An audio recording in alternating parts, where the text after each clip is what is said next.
but where can people who don't have it in their hands get it?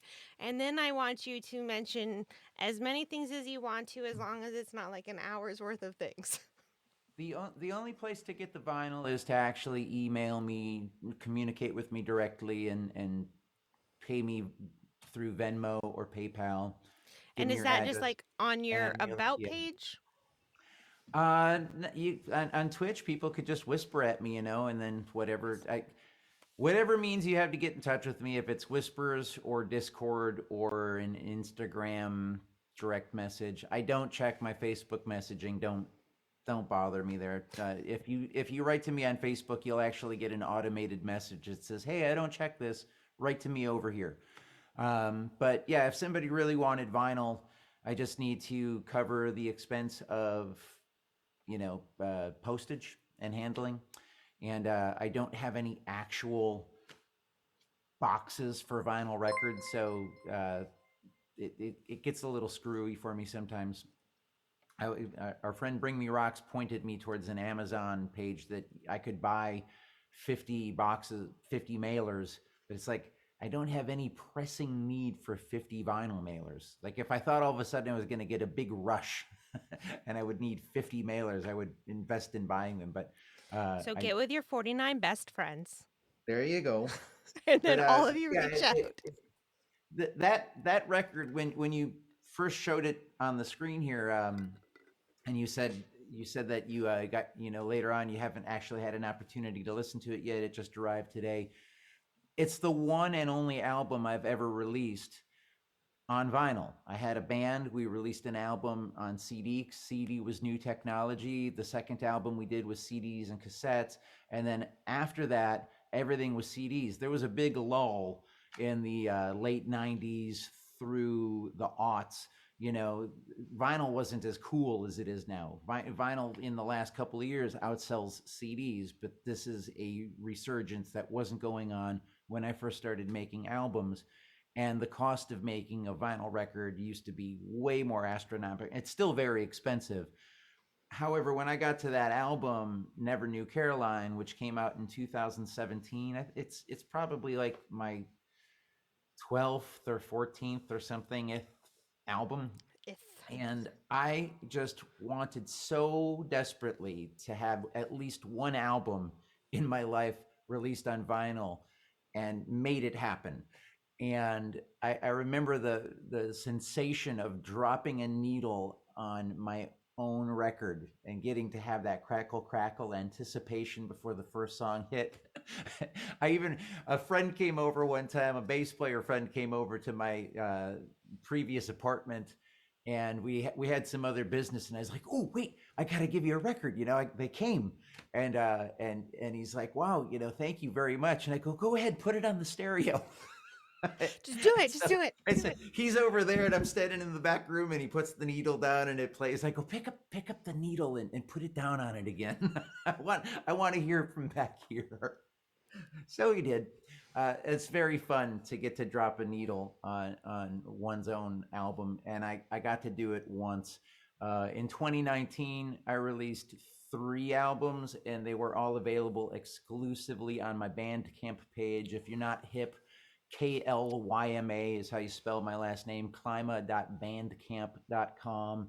There are albums on there that date back a couple of decades, I think, and right up on through to the newest stuff. I'm currently working on a new album. The album is titled Singing for My Life. I will release the album with a photo and lyric booklet. It will be available sometime a couple months from now. It might very well be the last album I ever put on CD, because I just don't see CDs getting all crazy popular with the kids again Oh, anytime you don't live soon. with my island, mini islands, then? I I'm gonna have 300 copies of it Yeah, because printed. they're not going to buy 300, but I'll, they'll I'll buy, be they'll buy I'll one. be I'll be cautiously optimistic that I can give away or sell 300 copies of the album on CD. But I'm working on a new album, and I'm still several $1,000s away from getting it done, graphics, and I've paid for the mastering, but I still need to pay for the mixing and the production and all that stuff. And I don't want charity; I want to sell stuff. So go to klyma.bandcamp.com, buy my already existing albums. Go to store.streamelements.com/socialKLYMA and buy a Kayla mug. Wait, you said Or you one of don't. these guys, or a hoodie. But all the money that I make right now with selling merchandise, selling downloads, and subs on my channel, I have a sub goal in I was gonna January say to you get to. said you don't want charity. You don't think that people giving you subs and bits and donos is No, charity? I don't think of subs and Okay. that is true. Because I was like, wait a minute, you I give greatly us a appreciate it. service. There are people in my life who from time to time drop maybe 200 or $500 on me. And I know that it's kindness, but there's also a feeling, and it's maybe it has to do with like the growing up and the machismo and the work for it, blue collar ethic thing, and the thing that gets pounded into your head as to taking charity. And I have recorded albums and I have music available online and I have created mugs and t-shirts, and there is stuff that when individuals buy it, I would graciously accept somebody sending me $500 and say thank you. But I would feel so much better if somebody downloaded music or bought a shirt. You know what I'm saying? Like, and got something for it. Wait, so these people that have just like given you $500 have never heard you play music? Never. No, I didn't say that. You've never played music for them? They've never been like they've never like enjoyed, it it is. experienced, like had that opportunity. Cuz when you play music for us, when you give us this amazing feeling, whether it's live, like either you and me live right now, or like even semi live, because the people in our chat um, don't necessarily, and this is for all of the musicians, as a person. So the reason we started this channel is Jason and I are not musicians, never will be, never have been, never will be. There's nothing inside of us that says, "Here, listen to me sing," or play anything. There's nothing in us. But during the middle of the pandemic, during the beginning of the pandemic, during any of this time, you, Kev, C Dub, Corey, there's people I'm forgetting that are in the Ruthie. Ruthie is in here. Yep. I can't see all the people in our chat, but everybody that's in our chat that is Mike KR. Moore. Um, Mike Moore is lovely. He doesn't sing to me except going raid or something like that, but he's great.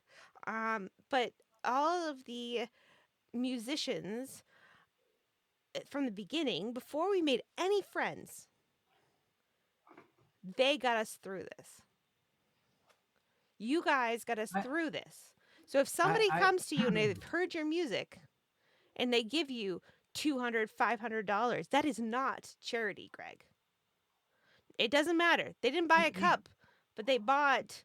you do understand the perspective I have on it, though, do you not? I do, but I'm telling you, forget that, because it means so much to, like, I'm not lying when I say Twitch I didn't music say has you have to pay. saved Look, you us. could buy a mug for $15, or you could pay what you want and buy the mug for $500.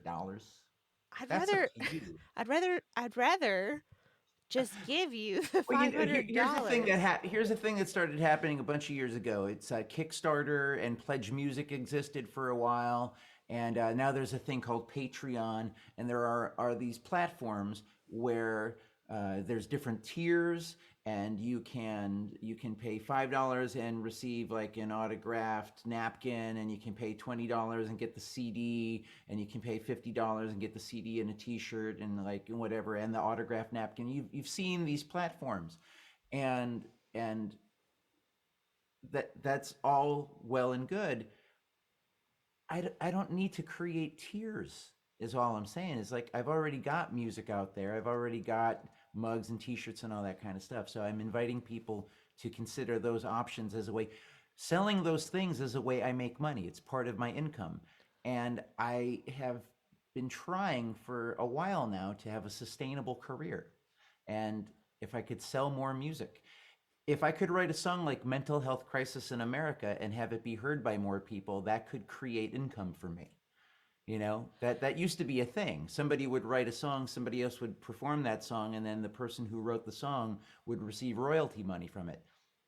I've written thousands of songs. I play 100 of them on my show. None of them have made me any mailbox money. You know, there are ways that musicians can make money, and I would like to explore, experience in this lifetime some of those options. Selling my downloads, you know, selling T-shirts, So having a song get recorded by, you know, a big artist and have it show up in an episode of a TV show or a movie. Like all that stuff would be great. I I'm not saying that I have no argument with what you were just sharing. None. I'm just saying that I would also love to be able to have a sustainable career. And here are some ways that people can participate in my goal of reaching that sustainable career. Subscribe to my channel. Buy my music at clyma.bandcamp.com. It would mean so much to me to like get a notification from Bandcamp after tonight's interview and be like, wow, somebody downloaded some of my music tonight. Awesome. Like I was heard, you know, that would be great. I do completely hear you on that piece. I also hear New Wave who says she has no they. I don't know why I said she. I don't know. They have no room for mugs. Any more mugs? I get that. My 7-year-old has collected every single thing in the world, so we have no more room for anything. Roxy Paradox, I didn't say your name, but you too have helped us during this pandemic. I'm saying yes, we want your music. We will do what we can to support you in every way that we can. But when we can give you a substantial one off here or one off there, please don't feel like it's a charity. Feel like we know your worth. And while it may not be coming monthly $5 at a time, it's like, here is this thing that we know you, we love you, we think you're amazing. This is not charity. You're doing us a service and we want to support you. Please don't ever think that anybody doing anything is giving you charity, because you are amazing and wonderful. And this is for all of you musicians out there. You are saving people, like literally. We're talking about mental health right now, and you all are doing so much for all of us. And it means so much that you should never feel like that, because it's big. It's not charity. It's we're like, here you're here you go, that you deserve this because we want to support you and your livelihood, because you're supporting us in our life. Like, it's bigger But than that.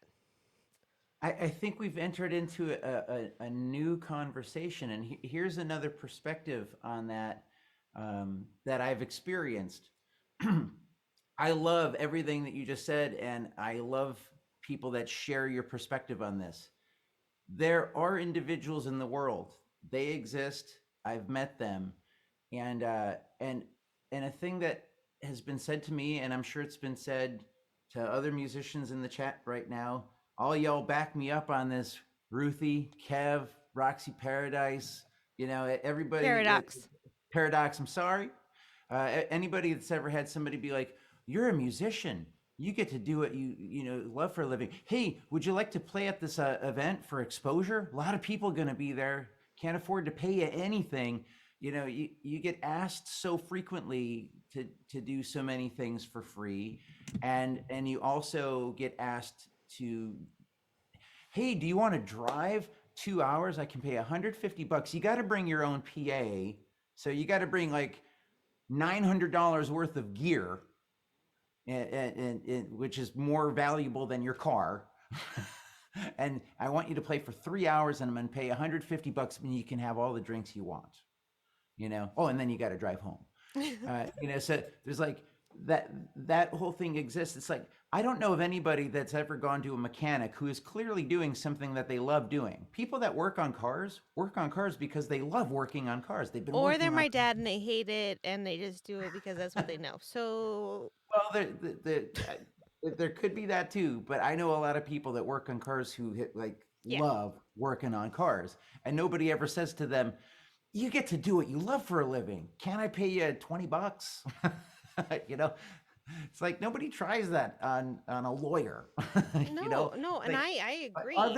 other vocations, there's just like, this is how much it costs to receive this thing, and I've had so many different confusing messages over. I've been a professional musician. I'm 51 now. I've been a professional musician for more than half my life.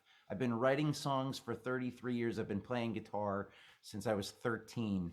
I can't even do the math right now on that, but it's closing. I'm coming next year, next summer, in the summer of 2023, I will have been playing guitar for 40 years. you know, 40 more than and me. and along the way, there have been a lot of mixed messages about my value to people. I mean, it's like, you can tell me all you want in this conversation right now, and I'm not saying that your opinion means less to me to somebody else's opinion. I'm just telling that you're working against many years of momentum of people telling me I'm worth less than I'm worth. Right, You know, I but can't just turn you're that on a not. dime and be like, yeah, I should. I should demand more. It's been I very don't know difficult. about One I don't one know of if the one Twitch of the I'm on works. a roll right Okay, now, go for it. Ivan. You keep going. One of the things that has been really good, I asked myself this question since the pandemic started, and the question is, how has the pandemic happened for me? And Silver linings. one of the answers that I have to that question is the power to say no. I have been asked to play some of those gigs that in the before times, I said yes to so many gigs that were like, I just need to make $100 this Wednesday. I've got debts. I need to do this. I need to drive those 2 hours and play for 3 hours and get paid less than I would like to get paid, but it's the only gig that's been offered to me this week. I need to go and do that. It's going to cost me 8 hours of time. And when you break it all down versus my experience that I bring to this, I'm getting paid like $3.50 an hour for it, but I need that this week. And since the pandemic started, I've started saying no to those gigs. I've been offered so many gigs that I said no to, that prior to this experience, I couldn't say. I didn't have the fortitude to say no to them. There was momentum saying yes to all of them, and I drove all over the country playing gigs just to be busy, and all of a sudden, like, there's this whole thing just shut everything down. And I now only take the gigs that I feel are worth leaving the house for. And if it's That's not worth good. leaving the house, I can live stream. There you go. No, I think that's great. Oh, thank you for the opportunity to do that. Um, I want to say that I hear what you're saying as a person that not a musician, but as a person that deals with hearing the same thing over and over and over again and saying, okay, this must be what is true, right? That's basically what we're saying. So you hear one thing and that is the story that you put into your head. I hear that I can't demand money, therefore I don't. I'm not saying on Twitch you should be demanding money because I don't think that comes across as somebody like I feel like Twitch is a place where you come, you say, "Here I am giving you a service," and everybody is like, "Thank you. Here's what I can do." And people who can do more, do more. People who can't, can't. But they're also helping in their own way because if they can't monetarily help socialKLYMA, they can say, "Hey, friend, come and see socialKLYMA. He is so good." And therefore, you've got another person and maybe they can't together they can only give you $2, but then they both go and they say, hey, come and look at this person, socialKLYMA. So it becomes more than just this one person that can give $1 or or less. But people keep saying if you're good, they keep bringing.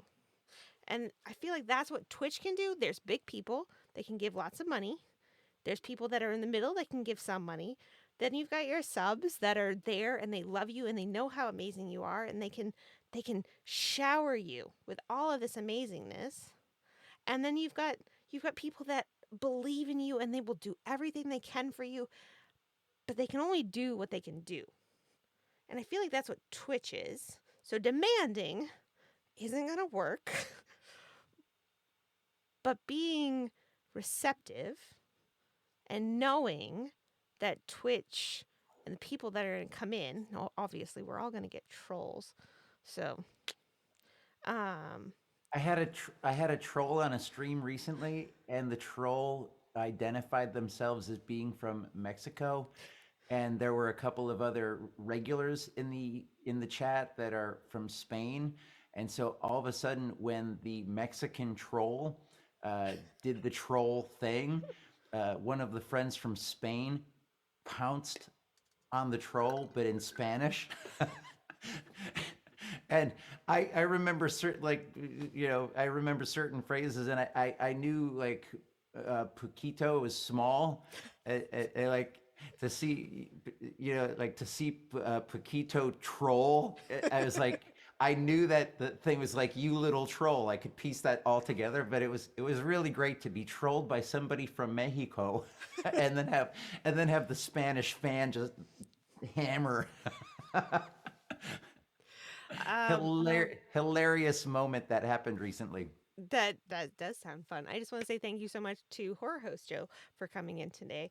He is an amazing supporter with all kinds of amazing kind words and is always there for so many Twitch streamers. So thank you so much for being here and good luck with your podcast. But yeah, I think that when people show you love, as much as it's really, really, really, really, really hard, because I get it, I do nothing.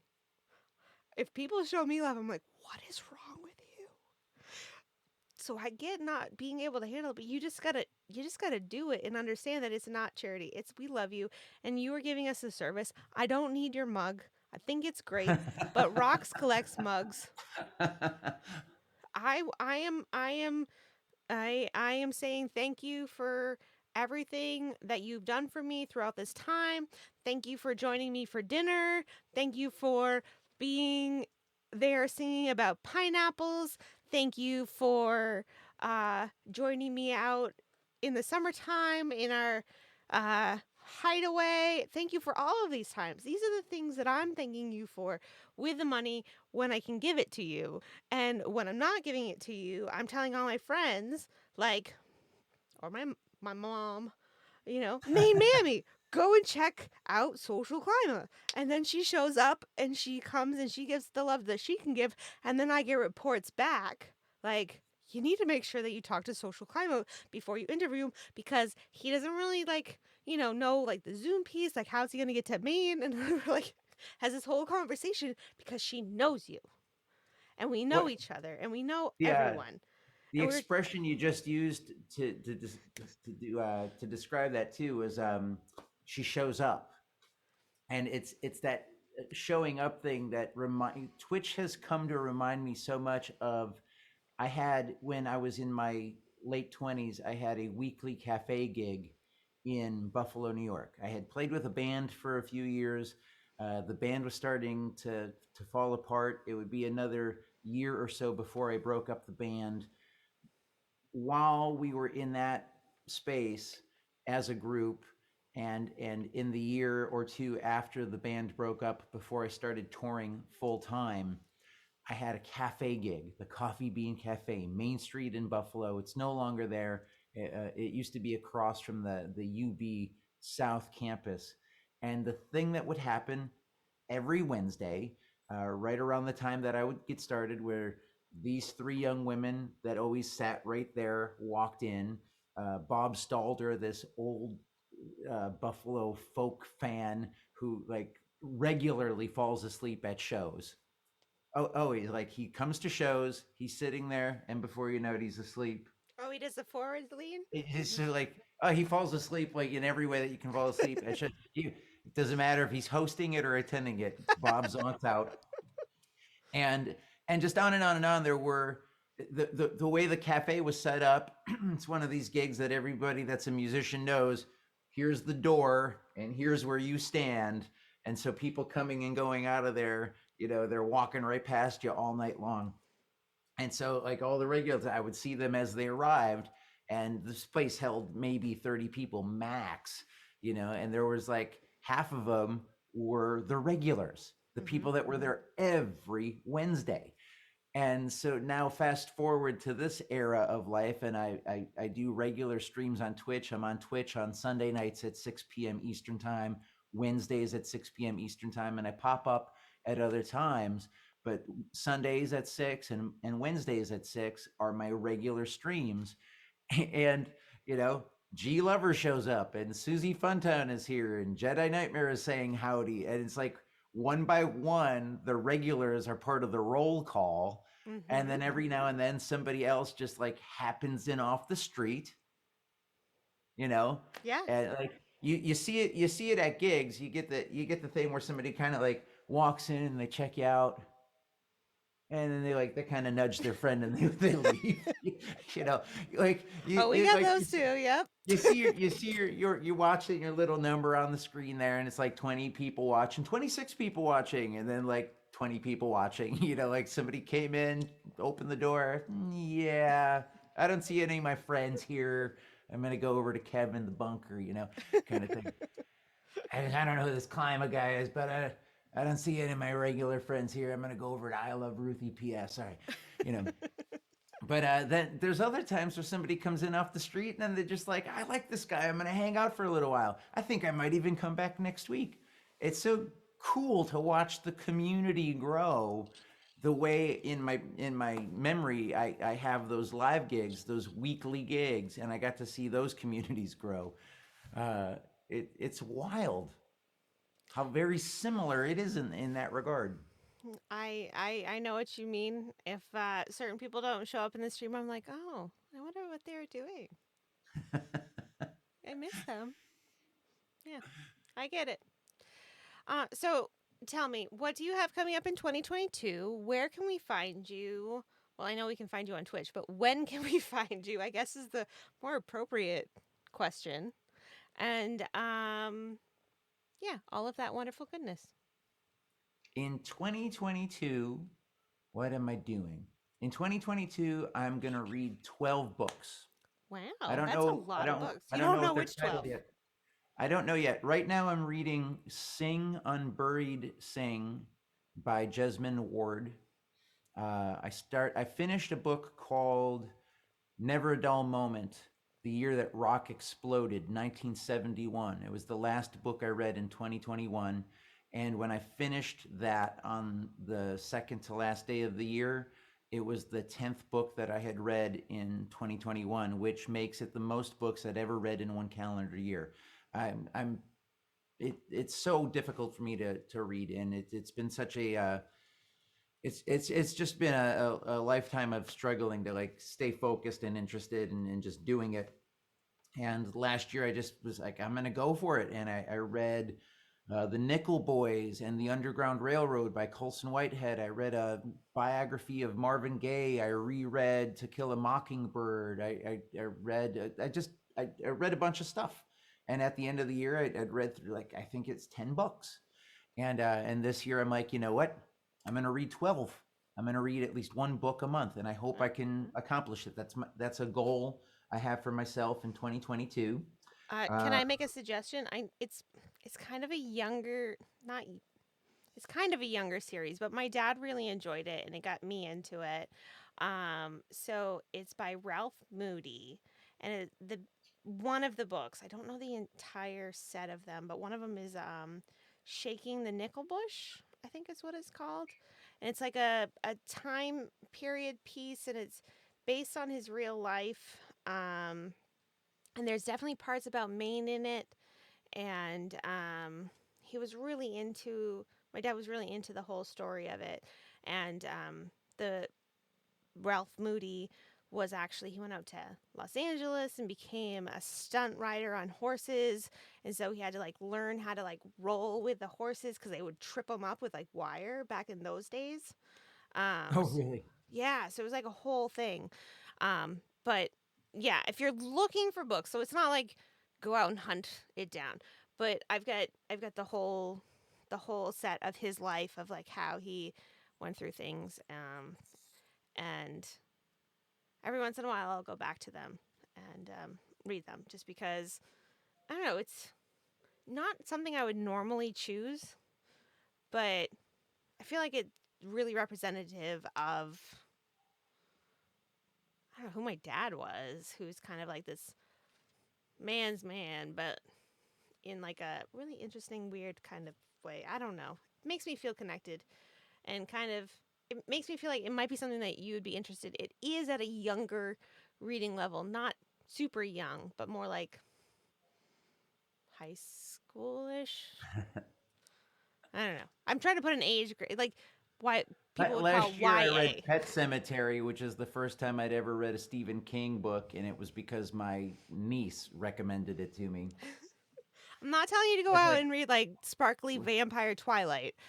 Like I'm saying like go read like Ralph Moody and like it's a whole different young adult book. It's not sparkling vampires, which I have a whole thought on but we should skip over that for now. It has nothing to do with what we're talking about.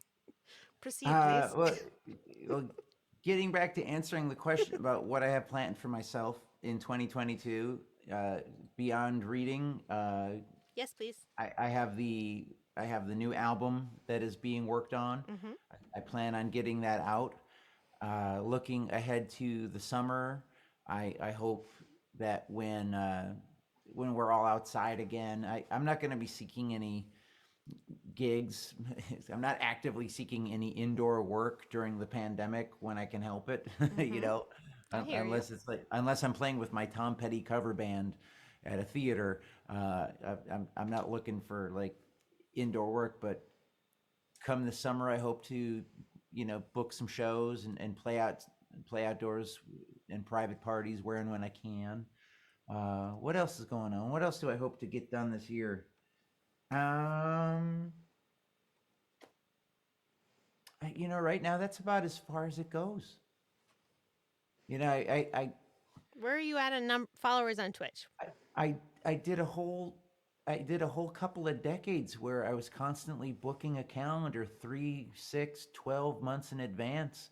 And I kind of like the taking it as it comes aspect of things right now. So I don't want to try to figure out where am I going to be in September or November of next year, or this year. I kind of like the fact that my brain just stopped somewhere around May. Well, that's it. That's good. I put it on my community to help you get to 1,000 people on both YouTube and on Twitch, and let's do on it as quickly as we can. on Twitch, I'm currently at 775. I'm currently at 775 on Twitch, and 604 is what I remember from YouTube. And I think I'm in the high 600s on Instagram. I'm like 690 something on Instagram. Instagram on Monday mornings, I go live. I was doing this on Facebook through most of 2020 and 2021, and now I'm doing it on Instagram every Monday morning, 10ish, 10:30, Eastern. Eastern time. I do just a little Monday morning check in. Hey, let's all take a deep breath, and here's what happened in the last couple of days, or here's what I'm thinking about right now. But I tend to go on a little bit longer than I want to. Like I need to get like a stopwatch Oh, for really? these I things. don't know anything about that. I go live and I just like, good morning, America. How are you? Drinking the morning coffee, chatting everybody up, reminding everybody to like, we're all here for one another if we need it. And here's what I got going on with my streaming world or other stuff that's in my head right now. It's all a lot of blah, blah, blah, blah, blah. And the first week that I did it in 2022, I was like, okay, I'm gonna do like 10 minutes of this, right? And then when it was done, it was 15 minutes long. I'm like, Jesus, Greg, you got it like this week when you do it. So then the second time I did it, it was like 20 minutes long. I'm like, that's the Wrong opposite direction. of making it shorter. So I'm gonna try really hard this coming Monday to do like a 10-minute long. I wish you luck. Hey, how you doing? But that's part of what I do in my social media world is I go on Instagram on my Monday morning and I just like, hey everybody, good morning America, how are you? And check in and see how the community's doing. Well, I appreciate you coming on here so very much. I put it to my entire community to go out and tell all of your friends, and let's help get socialKLYMA, Mr. Greg Klima, up to a Knuckle Dragger Creations just followed this minute. wonderful. Let's go make it happen that we can get. Let's try to get 1,000 followers, viewers, subscribers, whatever they're called on whatever platform. Let's try to do it across the board for 2022. We appreciate you, Knuckle Dragger Creations. Thank you so very much. socialKLYMA, thank you so very much. We really appreciate you being on here tonight. And thank you for just like hanging out for like most of your night into the wee hours of the almost morning. It's almost dark noon. It is. That is the goal. I Oh, you're trying to keep us you're, here you're on talking you're purpose. talking about goals, and I really like if I don't write stuff down, I forget to talk about it. I'm trying to get dark noon into the lexicon. So Kev from the bunker is trying to get arson in place of fire. So if you work on arson, so that's, like when you're like, that's on fire. Something's really good. No, that's arson. His what he's trying to do. So you work on arson for him, Kev. For Klima, you work on dark noon as a midnight. You were talking about your Hashtag.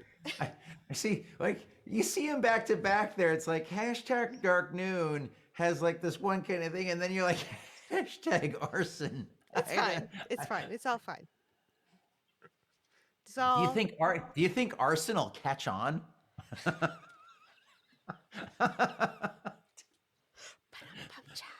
Arson, that's hot. no, that's arson. It's not hot. It's not fire. It's arson. Anything, it's arson. That arson, that's arson. Um, This stream is arson. yeah, it is. Totes. As a final note, one, you'll never have to worry about me being on Instagram for more than 30 seconds because that's as long as a reel lasts. And that's all I ever do on Instagram. If I can't say it in a 30-second clip, that's all you'll get. And I've started posting 60-second shorts on YouTube. ooh, nice. I've started having fun with just doing 60 seconds or less. And What do you do in 60 seconds? the first couple that I did, I only started doing this year. The first couple that I did a Stratocaster loop, and then I did a I don't know. Telecaster loop. Oh, guitar things. Does this work? Telecaster, Stratocaster. I just got a loop going, got a chord progression going, and then I jammed, and then I put like 60 seconds worth of that up there. And I recently did at the end of the song, "The Night They Drove Old Dixie Down" by Oh the yeah, that band. one. There's a chord progression thing that it seems to me very few people ever actually take the time to learn and play. And so I did a 60-second short that demonstrates what it is, and I put the chord progression in the description of the video. So it's like, hey, you know that part in between the two choruses at the end of the song with the G to G minor, F to F minor, C to D, back to the chorus? Oh yeah, That part. I did a little demo of that for anybody that's interested in that kind of thing. And So I'll be doing a YouTube, lot more of that on YouTube this year. go follow on YouTube. Go subscribe. I feel like I wish social media would all get their act together and use the same vocabulary. Subscribe, like, follow, share. Yeah. Smash that follow button. Thank you so much, Mr. Social Climate. Please, everybody, if you have not already gone and followed, go and do that. If you have not subscribed, you're missing out on some emotes. Woo! All right. Thank you so Brand new much. one. Thank you for having me. Thanks to everybody for hanging out with us tonight. We really appreciate it. Thank you so much for being here, and we will see you again very soon. And I want to hear on the next show that I can make it to a maple syrup song about a canoe, and I can't remember the rest, but I expect syrup and canoes. There's really, it's never the same way twice. Well, I expect syrup and canoes. I don't care what else is in there, as long as it's syrup and canoes. Thank you, and I hope you have a wonderful rest of your night until dark noon and then beyond. I hope it's arson. Dark noon and beyond. I hope Hey, it's and a couple of new follows from Razio and New Wave. Thank you, thank you, thank you. We're that much closer Arson! to 800 follows. That's It's so arson. before dark noon even gets here. There's nothing like a little arson before dark noon. Nothing like it. Yeah. Have a great night. We'll talk to you soon. Peace.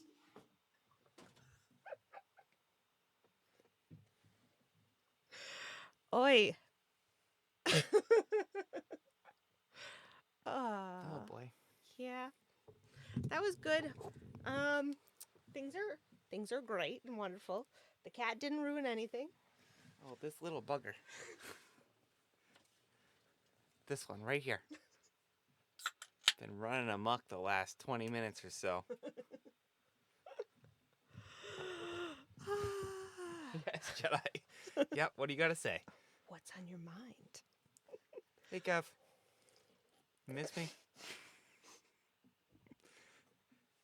I know, right? She was working on Vibing's cable over here. Is that no? That's mine still again. yours. That's still mine. That's still a What, Jason's. what does she have against my cables?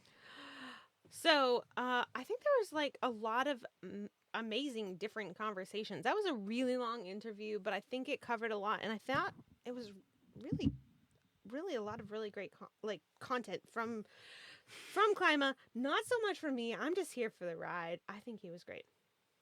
That was a good interview. Yeah. That was good. I liked it. That was a Yeah, lot of he pulled us good both stuff. along. Yep. Yeah, he did a great job. I'm here for the ride. Few things that happened while we were in there. Razio's in here. Thank you so much for joining in. Yeah, I'm glad you could be here, Razia. Yeah, I really appreciate it. Dean George music, not anything to do with an ogre, is here. New Wave, I saw you. I see you. Thank you so much for being here. Arco, still amazing and amazing. Roxy left us, the Roxy Paradox. Gone but not forgotten. I hate my chat function because I'll go up and then it'll like shoot me down to the bottom. Let's not say that I have nothing to do with an ogre. Okay, only what they want to have to do with an ogre to have to do with an ogre. I have a few green friends. Aw, I think you're wonderful. Also, LJP was here. I don't know if they are here. LJP Music. They have been here. I know that KR was here. Jedi is here. Hoover was here, but then I think he lurked. I think Jammies is talking about me talking with my hands, which is a thing that happens quite often, but sometimes when we're in here, I get all nervous and I don't know how to not like talk like this or like this or like this or whatever, or how to use my hands. Yeah, but I felt like a great interview was occurring, so they just kind of came out, but now I feel so self-conscious about it, so thanks, Jammies. Cattail. Did you say hi to Nate? Nate's here? Nate's here. Nate, hi. No, I can't, my thing won't scroll Hi, properly. Nate. I'll say hi. Hi, Nate. Hey, Nate. I'm so happy you're here. It makes me feel very, very happy when friends come and visit. I don't know what's wrong here. Oh, Shinobi. Scroll up and click to pause the chat. So you can scroll up and so it don't go back. All right, let me see. Let's see. Somebody type something. Are you just like writing? No, it still moves. Yeah, it depends on how you do it. I tried it. You Look. gotta make it say chat pause. Paused. Oh, I see some emotes. I know where we are.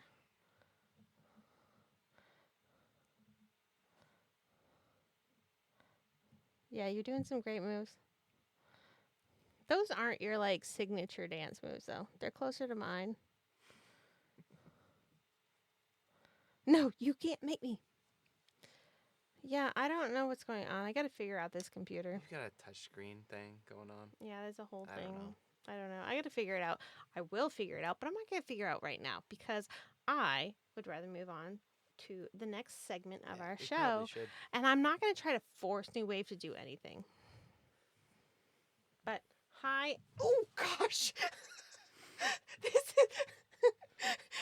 okay. All right. Okay. Pause for just a second. So in Discord, Arco sent a in Discord, Arco sent a picture of baby Groot, who's amazing and adorable and super cute, who just says I am cute, which is great. Eating a toe. Like, well, not eating one. He doesn't eat toes. That was not right. But like bringing a toe to whoever's on camera, and was like talking about the kittens, and it really hit home because not Coco is Mo, and Mo eats your feet. Like, it's not a joke. She like if you walk, it just eats. What was that noise?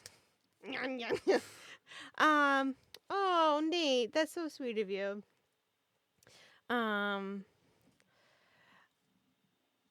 So Mo is definitely like baby Groot with a toe. Like, she's trying to get it off of you and like takes it to somebody else. She's trying to attack your feet. Socks on feet are great. Feet are fine, but like, and socks are fine. Put them together, amazing. And then like, so the joke has been though like falling sky kitties. Like, when I've seen him Arco for like the rest of the week, he's like, be careful of falling sky kitties. Like, there's hi, She's in a playful mood. how's it going? But like, literally, that can't think of I can't think of anything more flying sky kitty than what just occurred. So we have a baby Groot and a falling sky kitty. All right, it seemed very tangent, I know, but I hope it all made sense. In my head, it did. That doesn't mean anything. My sister cat as a kitten would chase your bare feet. Yeah, she will go after any feet. It's just like socks are like, but she doesn't care at all. At all. Oh, I'm so glad, Arco. From the Latin adjacent comes Jason.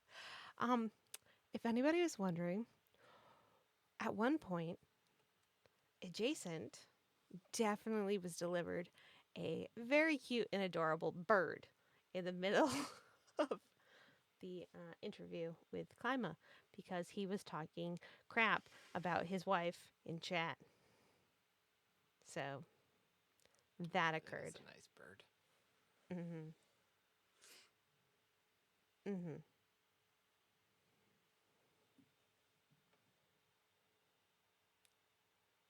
Do you want to push some buttons? Yeah. Where are we? I think we're on the part where we're gonna have to like play it on the fly. We gonna do that? We gonna do that segment, or go right the streamer contribution tonight? Let's go straight to streamer contribution, and I'll see if I can like do something on the back end. We'll see. All right, here we go. All right. So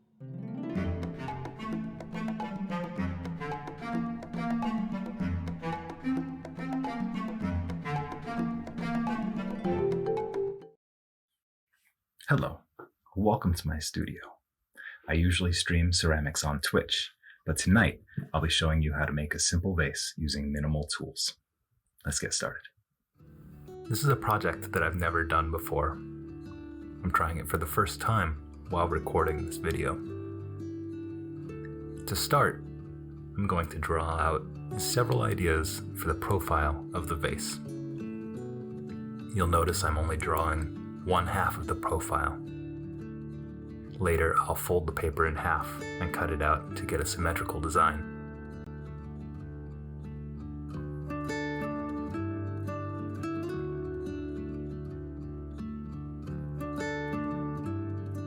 Once I have a shape that I'm pretty happy with, I refine the design and cut it out.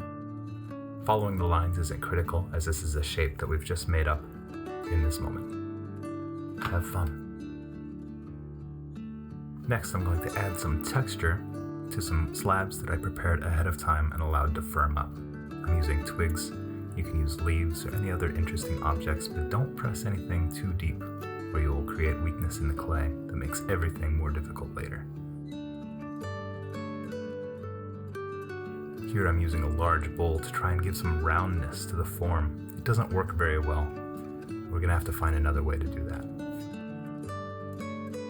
Next, we'll prepare the slabs for joining by scoring and adding water to the points of attachment. I'm using crumpled up paper, including the designs from step 1, to bolster the interior and provide some volume and shape to the vase. It's important while joining these two pieces of clay to make sure that they are pressed as firmly together as possible. Clay that is not well joined will shrink as it dries, and the seam can break apart.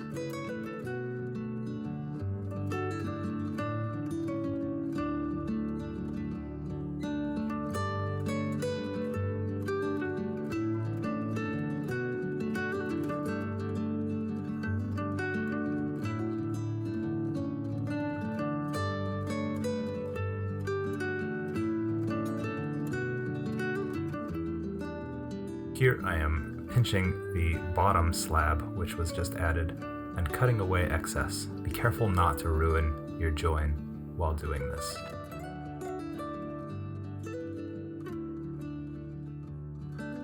A little bit of refinement to the shape, and then a cleanup with a slightly dampened sponge helps to give a nicer, silkier, finished look.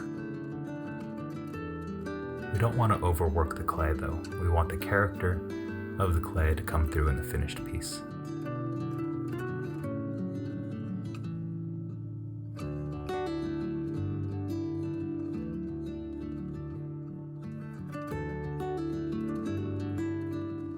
The piece receives a stamp to show that it's my work, and it'll be left to dry. We'll see if those joins hold as the piece firms up. Thank you for watching. I stream my ceramic art, sculpture, and pottery at twitch.tv/rhinolion 3 nights a week on Tuesdays, Thursdays, and Fridays, starting at 7 p.m. Pacific Time. Thank you.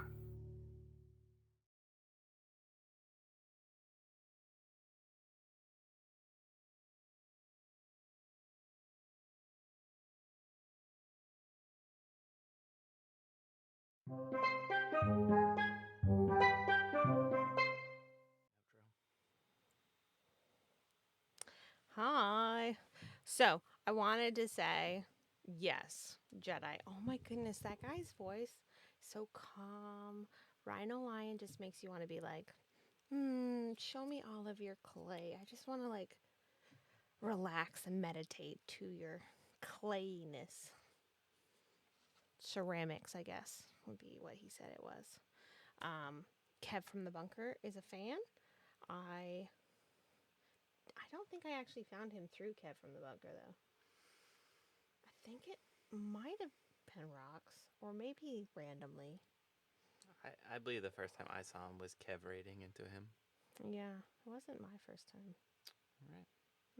I don't remember at this point. Oh, Rock said it was through Kev. I still don't believe it was Kev though. You think Rox is just trying to not take credit. Kevlar. No, that was for the balloons. I guess maybe. Kev is just like this amazing wonderfulness that's just like in the middle of all the things. So it's just like Kev can't be like you got to think like Kev can't actually be in the middle of all the things, and then he is. The man of many talents. Yeah. I haven't either, Jedi. I haven't either.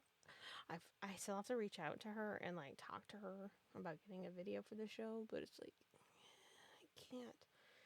But anyways, Rhino Lion, amazing, calm, that's his voice all the time. It's not like he puts it on and it's just like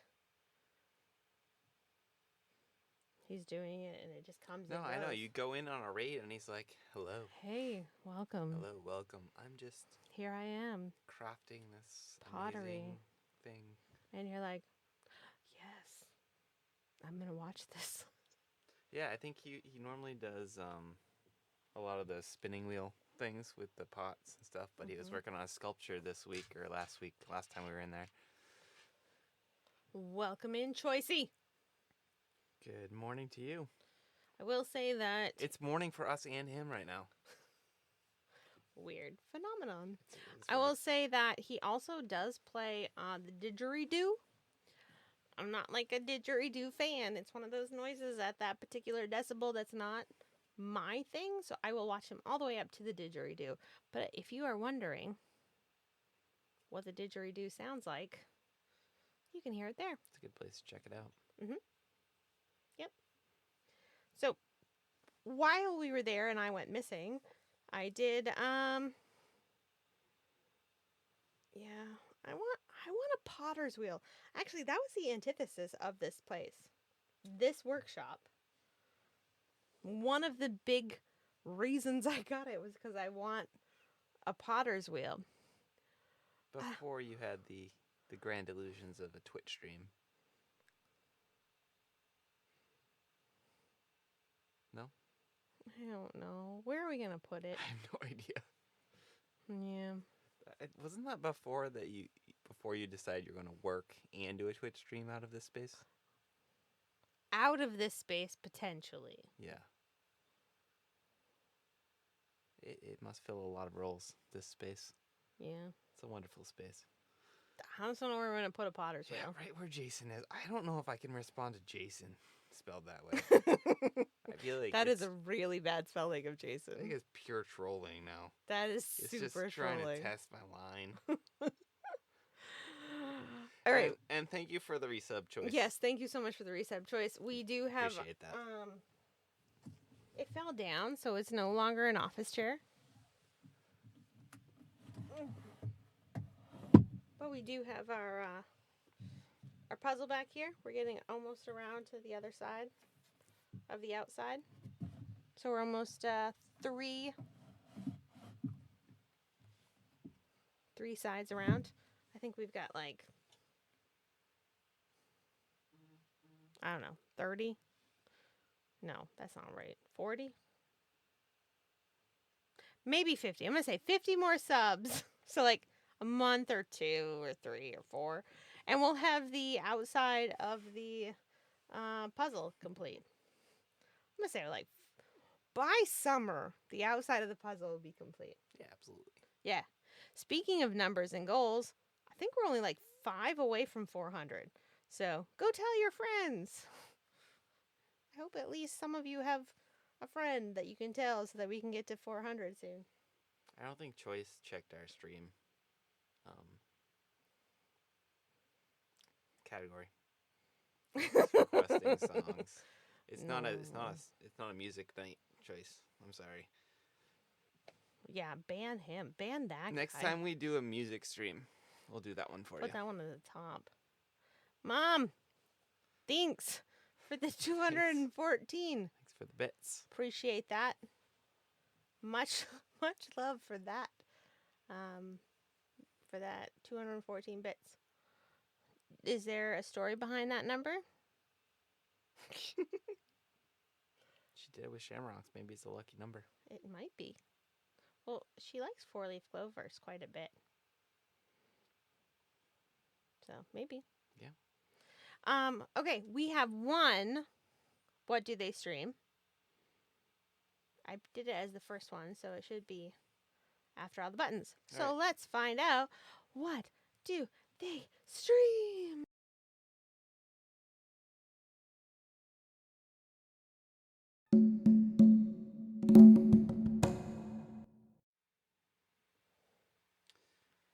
Psycho Commando. Where do you get these from? What is this? Psycho Commando. Wow. I think I come up with really good ones. Does anybody disagree? Don't you think that this... Okay, wait a second. Let's press pause. Who here? The answer is either yes, we do, or no, we don't. So if somebody could start a poll that is either yes, we do, or no, we don't, and it's an anonymous poll. I look like I've got some weird makeup going on. But the answer is either yes, we do, or no, we don't. And the question is, who likes seeing adjacent squirm as he tries to figure out what people stream? Yes, we do like seeing adjacent squirm, or no, we don't like seeing adjacent squirm. Because I personally love it. Can I vote? Nope. Okay. Adjacent cannot vote. Adjacent, Jason, Rigged. Jason, any of them. Rigged. So, if we could get one of our most wonderful... Oh, there we go. Jason Squirm, spelled with an C-E. Yes? No? Who? That was wonderful. Do we get to tell who made the polls? Is there any way to tell? Because I want to... Which one of you lovely mods did that? Because that's fabulous. I'm guessing it's Rocks. Maybe Jammies. You guys are really trying to just... This is like now just like a Jason. I just almost said Jason. I said Jason. But it almost came out Jason. This is Jason. now adjacent torture segment. That's all it is. No. No. Psycho Commando.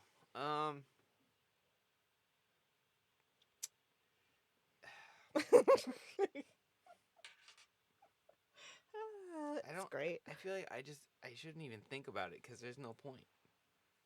There's no point because there's like what Choice does, which is like directly to the point. It's an ex-serviceman's channel who does tarot reading. That's great. that's what it is. That makes sense. See, I wouldn't have gone tarot reading. I would have said that forgot to put on his underbriefs. Commando. Right? Yeah.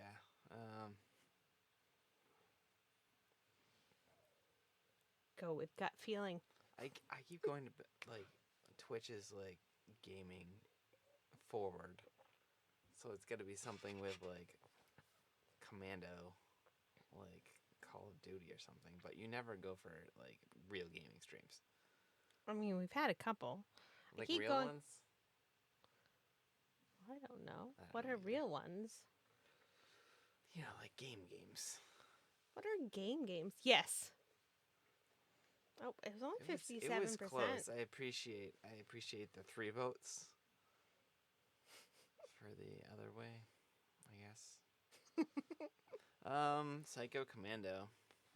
Psycho Commando. Ready, set, you gotta say it now. What do you think it is? Someone that runs around their yard without underwear, but is wearing pants.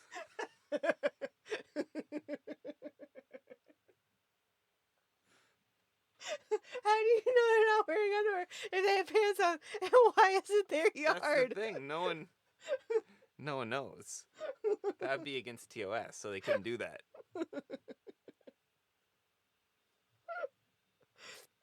Or a kilt.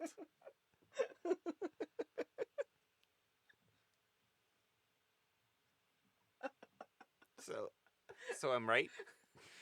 You got it! Press the button and find out. Nope, you're wrong. Is he wearing underwear though? I didn't ask him. See, that's the thing. You don't know. He's not running around his yard. So this guy gets up, he at like 3 something in the morning, and he just like tapes himself doing I guess tape. Why am I saying tape? That's like, you don't tape yourself. You twitch yourself? That doesn't sound right either. You should never do that.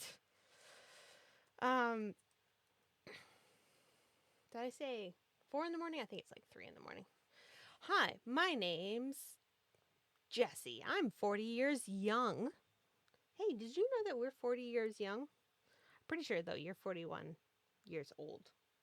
I'm 40 years young. There's like a tipping point, and it happens the year after I am old. That's the way it works. Mm-hmm. And happily... It'll happen to you next year. Nope, it changes. And happily married, These father rules. of 3 boys, March 14th, 2019. So, pre-pandemic, I started waking up at 3:05 a.m. and working out first thing. I can proudly say I have not missed a day. There are no excuses. Everyone has the same amount of time. How will you choose to use yours? I have an excuse. I was up later than that watching Twitch. I can't wake up at 3:05. I didn't go to sleep till after that. I don't know if Jesse would buy that one for an excuse. It's fact. It happens. Yeah. Hey, E-room! welcome in, Hey. Mike. Thanks for the raid. Hey, buddy. Welcome in. Thank you so much. We're so happy that you could be here. We appreciate it immensely. Jason was just telling us all of his excuses for not working out at 3:05 in the morning. They don't seem great. And I feel like my makeup right now, which is not makeup, looks like I belong at like the Rocky Horror Picture Show. Truth isn't an excuse. It's a reason. We'll see. Just saying. All right, you want to skip past number 2 and move on to the what do we got? button pass? I don't know, the button pass number 2. Button pass number 2. Yeah. All right. We're going to the button pass number 2, folks. We did that one. All right. We're going.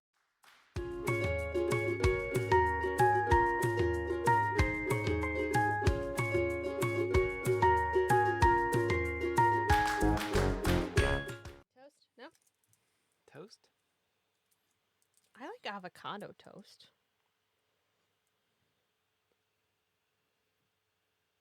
I don't know what kind of toast she's talking about. Cinnamon toast? You know, my grandmother used to call us an arsehole a lot, but that's with an R. Just so you know. A-R-S-E. But she used to make really good... we actually have raw toast in our house. But she used to make like cinnamon toast, where she would like actually like just take like straight cinnamon and actual sugar and like mix them together on it. And that was good.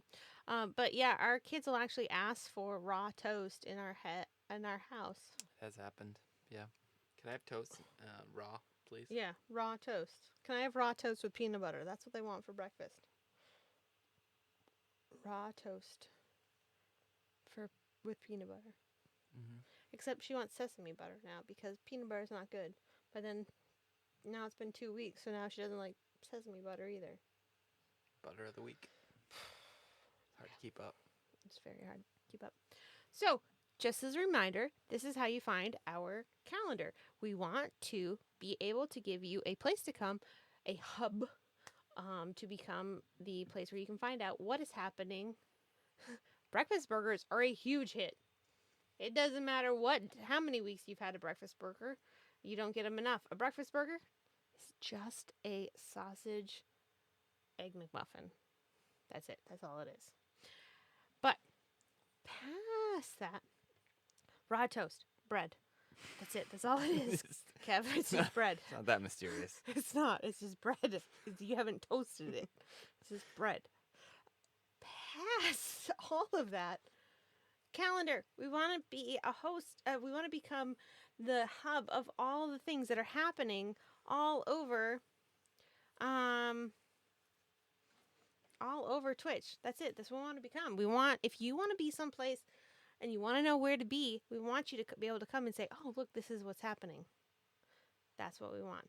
So on our About page, you will see under About, which, adjacent. I can't.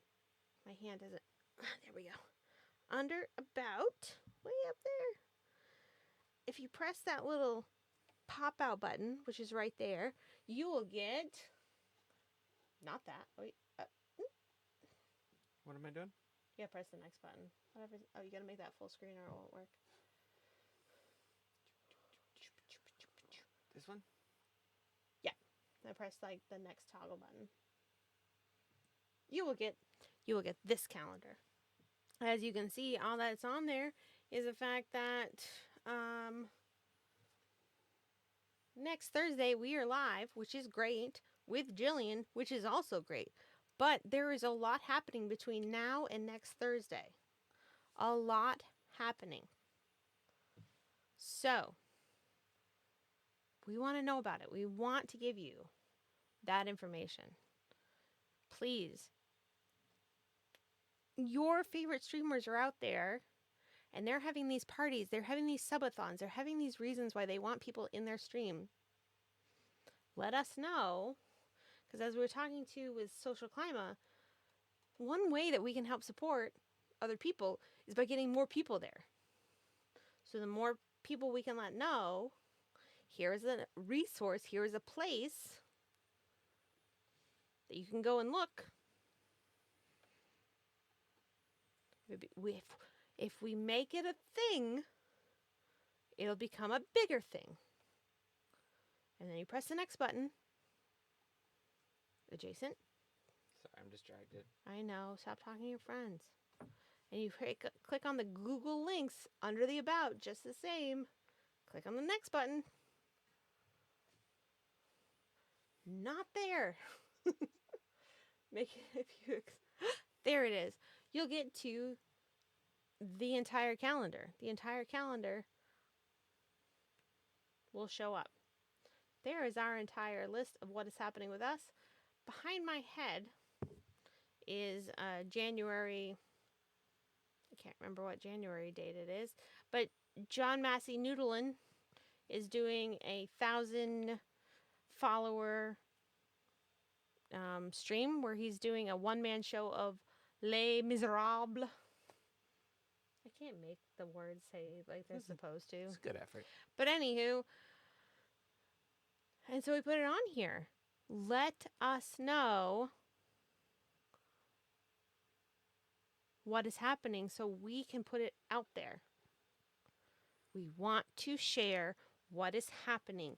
Our main goal is to get more eyes on more people. We want people to help other people. That is our thing. We will do what we can financially, but we want to help communities grow.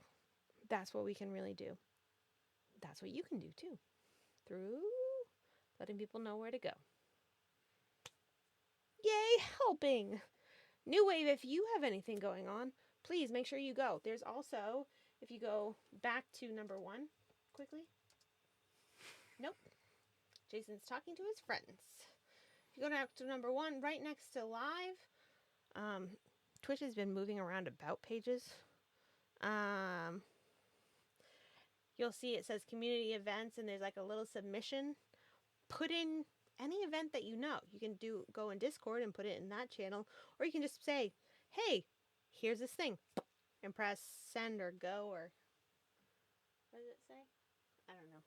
There's a button you push, the green one. I can't see what it says from here. Post. Post. On on February 1st. I didn't know that one. I knew that they just had one out. But it'd be super helpful and great, Joanna, is if you could actually put that in through that community events thing, because we really need to make sure that it's working super smoothly and wonderfully and great. So if you could actually test that out for us with that great piece of information about the Waxbirds, who I wish that we were awake and not working more of the times that they are on, because they are lovely. Because they are lovely. I know, they really are. I'm sometimes half asleep when they come on, like happened a couple nights ago. Yeah, that was a fun experience for all of us. All right. But that's Link why I broken. can't get up at 3:05 For the Waxbirds, to the do my link work. is broken? Oh no. What happened? It looks right. It doesn't have the in it. Is Oh, it the why? Waxbirds? Yeah, why is Melvin saying that? Melvin is a very bad robot. You'll say goodnight to him and he'll break it. Oh, it's fixed. No, he shouted him out. Oh, that's a shout out. Hold on. Jason's fixing it. Really, my face looks like a hot mess. I don't even know. Oh my god, I look like... I gotta move this.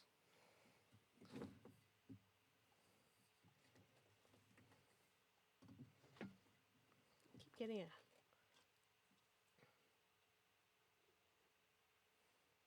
That one worked. Right, that looks a little better, it's but I fixed. still look like I'm dead. Blech. All right. Can we go to our next section? Yes. All right, cool.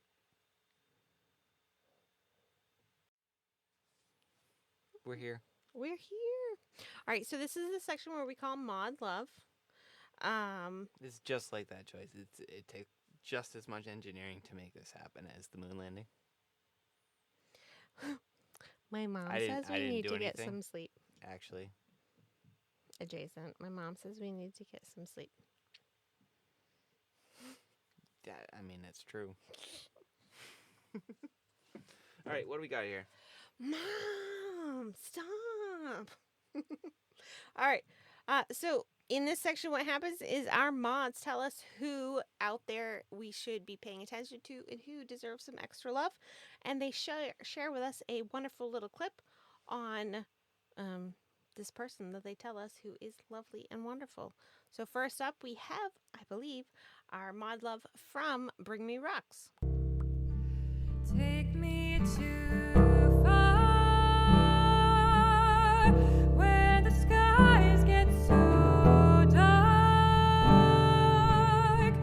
I wanna see the stars.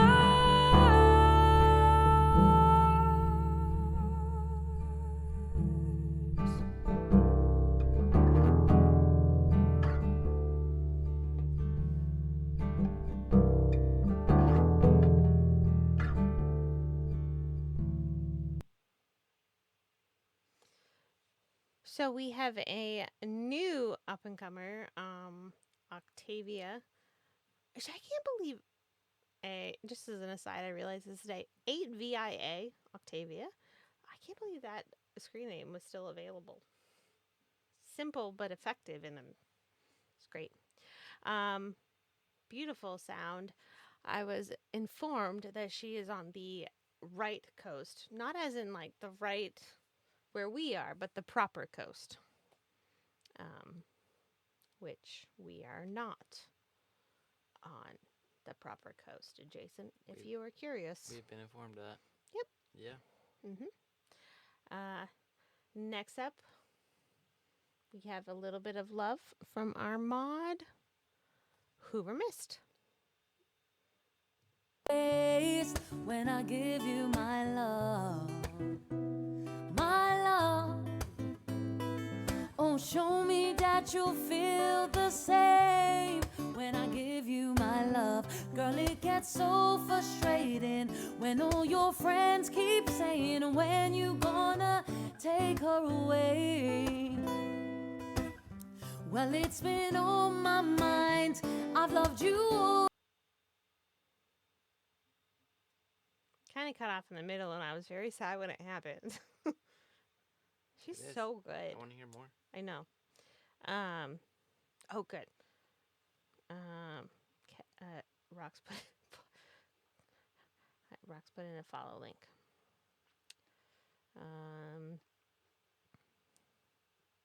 Do. And we finally have. Now this isn't quite a little mod love. This is more like a mod adjacent love. We've got our own island adjacent, so I thought, hey, you know what we need? Mod adjacent. Very much always here. Mod everywhere, but here we have a little bit of love from. Can't jump the track, we're like cars on a cable. Life's like an hourglass glued to the table. No one can find the rewind button now. So cradle your head in your hands. Happy New Year, how are you? And breathe, just breathe. Oh, breathe. So, this is from Jedi Nightmare. I reached out to him and I said, hey, do you happen to have any mod adjacent love? And that's all I said. And then I was like, oh, wait, here's the rest of the information I should tell you. And eventually he told me that he has 50 at least ones he needs to give me. But let's start with Roxy Paradox, who was here earlier in the show, who is amazing, and I love her, and I think she's wonderful. The only thing she's missing is consistency, and as soon as she gets that down, she is going to blow friggin' up. And Joanna, the funny thing is like I was trying to get a clip from one of her streams, and right in the middle of this, there was like a really great singing part, and I want to try to like make sure when we show you that they're singing, so you're like, oh, this voice. And so it was like right in the middle of like singing, and singing was like, Joanna. So she was saying hi to you right before I clipped this. So yeah, just know she was saying hi. Yep. You ready to say some thank yous? Yeah, I am. Let's do this. First, we want to make sure we say thank you, and like a big time thank you, for 2 amazing songs, a lot of great conversations, a lot of important conversations with socialKLYMA. And Miss Rox mentioned earlier that I did make Roxy's emotes. Lots of thought went behind hers, and just like the fact that I made one for socialKLYMA for his birthday. If you have not received that yet, go make sure you follow him and check that out. It goes really well with his song that he sang on stream, Men in My Family. And depending on if you are looking at that emote right now in dark mode or light mode, you will see it differently. Dark mode here. Yeah, dark mode. Same. Yep, there goes Jason because he's trying to see if he can see the other one. He can't. It's amazing. It's a good one. You did good work. I'm not saying like the emote per se. I tried my best and I made it special for him. I'm just saying like the fact that it like has like this cool like special feature just for. It is cool. It's a special feature It's I very put in cool. just for You did. just for him because I want him to be special because he is special. Yeah. It's not charity. It's not charity. He's amazing. Yes, he is. Yeah. I feel very honored to have socialKLYMA and all of the musicians that have showed up and will be showing up. If we take just a moment to say, just says, right there we got February 3rd. We have Johnny and Heidi. You'll see that way. That way. We've got Johnny and Heidi. We've got next week. We've got Jillian Hayek, the mod father, not our mod father, but her mod father, is coming on the show. And we've got Kev from the bunker the week after with a very new special show. And then also Johnny and Heidi showing up the week after that. So we are very lucky to have all of these amazing musicians on our show. And I've been talking to Corey Clark Live today about this really cool segment show that we're going to do together. I'm so excited. And KR and I started talking. Oh my goodness. This year's going to be great. I don't care what the pandemic and Omicron and all that's doing. We're going to have fun here on Twitch. Rhino Lion, zen out with some Rhino Lion and some ceramics. It's going to be lovely. Yeah. And we're about to go into some fun times with Bootsy Bug and Civic TV 83, who put together this great video. And then we're going to raid out to an amazing surprise. Because I know that Jason and the mods have been talking about it, but it's a surprise to me, so it might as well be a surprise to you. But yeah, we're going to listen to a great little ending clip from Bootsy Bug, who will be on the show in 2 weeks. Next week we have the Stream Scribe as our spotlight streamer. Is that the words we're going with? I think so. Yeah. Yeah. All right, you want to see if the credits are going to work? All right, let's check it out. Why do, for every single person on Twitch, everybody's like, let's see if the credits work. This is like the worst plug-in, Just how it is. whatever it is, out there. Hoover missed. You Hoover. decided to show us love for 2 months in a row. Thanks, Hoover. Thank you so much. You get like the headline Yeah. shot on the Hoover's credits. missed, like, I don't care about your thing. Look at man, I've got Lucille out to myself. Look at it, and it caught him right in the. Oh, it did. It's quick as some things. Yeah. Look at all those new followers. Some cheerers. Main mammy. Aw, Mom. Thank you, everybody, I love you. for continuing to New show up subs, thank you. and support Those gift us. subs, thank you so much. Support the streamers, Yes, it means the musicians. a whole everyone heck of a else. lot. Yep. You all mean so very much to us. Thank you so much for a great show this week. We're going to have a great show next week. If you haven't joined our Discord, please go and do that. It's been a lot happening while I've been here with you. I've been seeing stuff come up and being like, what's going on? And then also, if you're not following, make sure that you are. I see there's 37 of us in here right now. Go follow so you can come back and join us next week. We're going to have Jillian Hayek. Hayek? Okay, somebody said Hayek. Is it Hayek or Hayek? I thought it was Hayek, but I'm not sure. I don't know.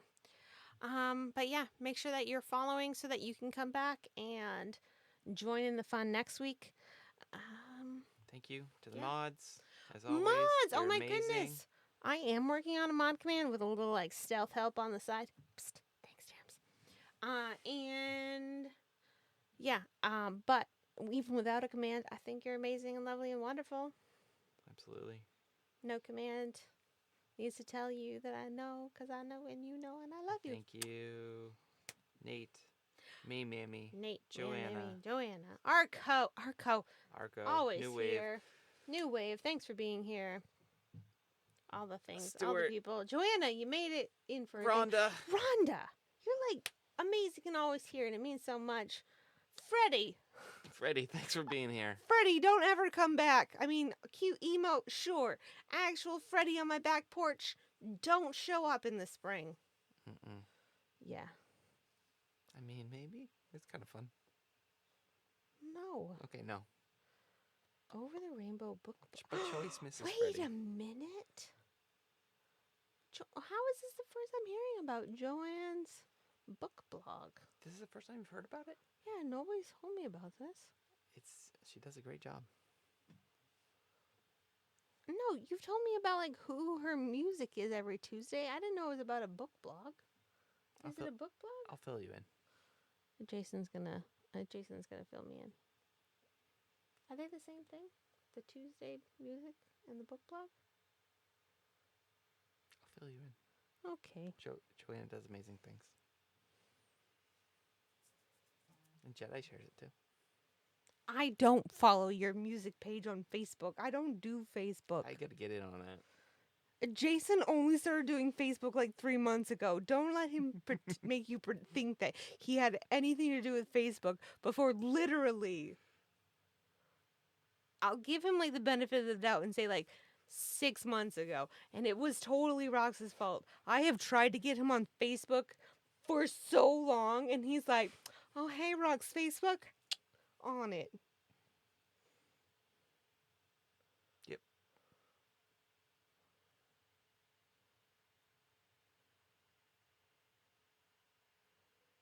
All right. You guys are great. Thanks, everybody. We are going to...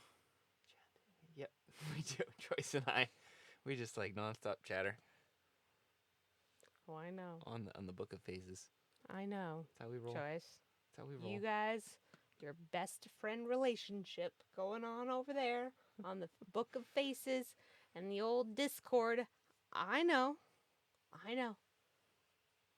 I'll see you all later, everybody. Thank you so much for joining in. We hope you had at least a little bit of fun on this Thursday night. And we will see you next Thursday night. I hope you'll stick around for this surprise raid. Yeah, surprise raid. Woo! And we'll see you over there. All right. Bye. Bye, everyone.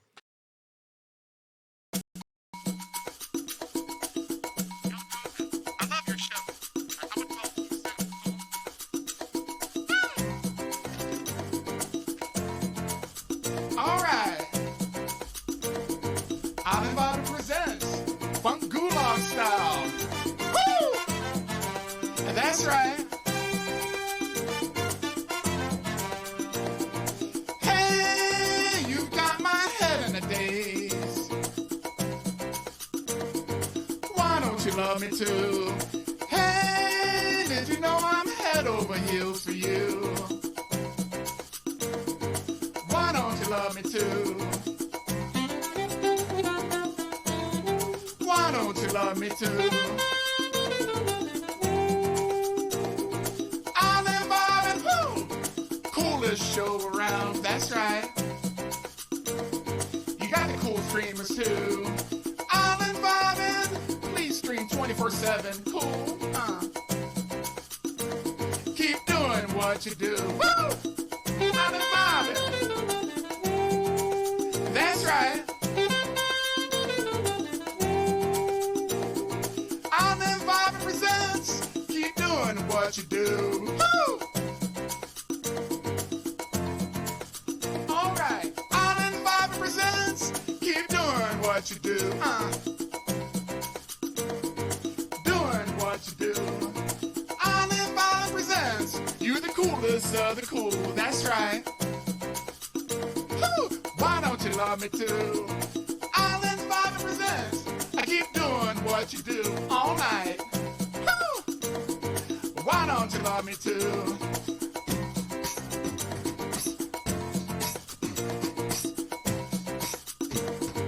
Doing what you do.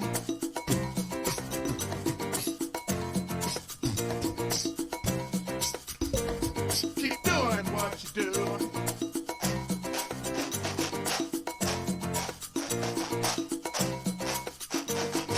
Doing what you do. Island Vibe present. I love you guys. Keep doing what you do. You cool. Stay funky. 24/7 all night long. I can't get enough. Thank you for everything you do for the community. And be cool now. That's right. Bootsy Bug, Funk Gulag Style. Signing out. Peace.